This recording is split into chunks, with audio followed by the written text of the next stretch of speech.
Hi, I'm Greg Dell, and today I'm here with attorney Stephen Jessup.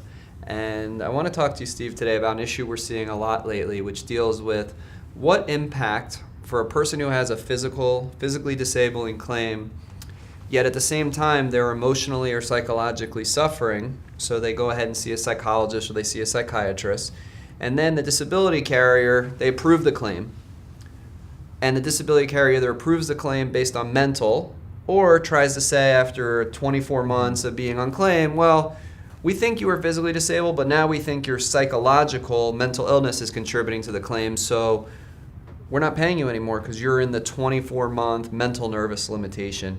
And this is coming up every day I'm getting a phone call on this, and I'm seeing this from carriers like probably MetLife, Prudential, some on Aetna, Hartford, and it's disturbing. So what are you seeing, and what are your thoughts about this situation? Well, it's very common. I think it's always been one of the most common ones. If they can try to limit the policy to 24 months, they're going to do that.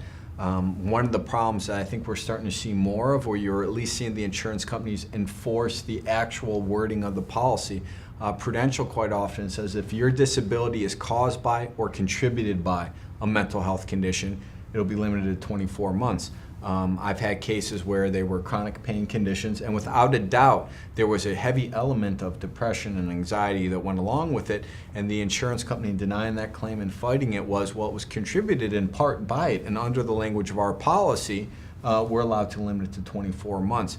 So that is always going to be the case, and sometimes, you logically try to follow. I was speaking with someone recently, and they said, I never even saw a psychologist till after I went out on disability because I had to start to, the pain was so much and coming to terms with, not being able to work. Then I started, and she contacted us because the insurance company was trying to limit it into that 24-month period.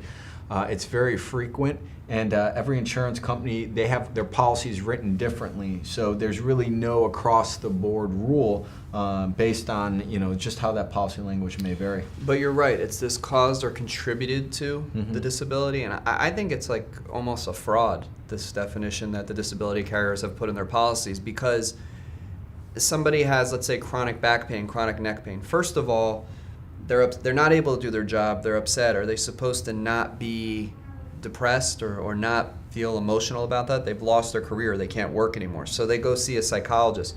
But this is a situation where it should be flipped on the face of the insurance company, where they always say to us, well, diagnosis doesn't equal disability. Just because your client has a herniated disc in their back doesn't mean they're disabled. Well, just because they got diagnosed with anxiety or depression doesn't mean it's contributing to their disability. So what's the workaround for this? And I think that comes from, especially when we work with the psychologist or psychiatrist or give guidance to the clients, that you can't be having your doctor write that you're disabled by anxiety or depression. Even if you're taking meds for that, so what? Does that mean that's preventing you from working? This is something that people really have to be aware of and should not just accept the fact that the disability carrier says, well, we accept your disability for mental, or we're only going to pay you for 24 months, because 9 out of 10 times, I think it's nonsense. Well, that, and I also think it's important that if, they do approve your benefit initially and they say it's under one of these limited periods for mental health, don't wait until the 24 months is up to try to challenge it. You can fight that assertion.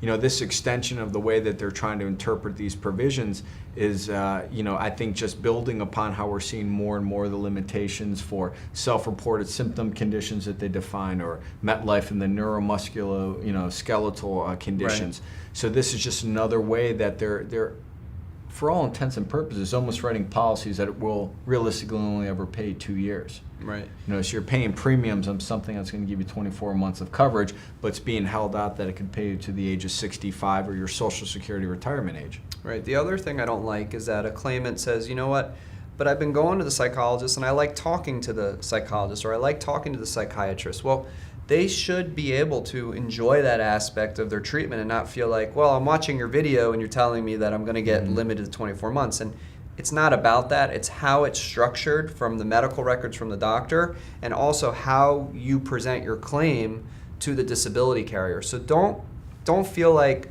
we're saying don't see a psychologist, but don't make that and feel like when you throw the kitchen sink at a disability carrier and saying, oh yeah, I'm psychologically disabled as well, because it could end up hurting you. in the long run. So if you have been caught in this situation where you believe your claim is going to be limited based upon a psychological claim when you really have a physical disability, give us a call. We'll be happy to discuss your claim with you. We'll let you know immediately whether or not we can help you, and we always offer an initial free consultation. We look forward to speaking with you.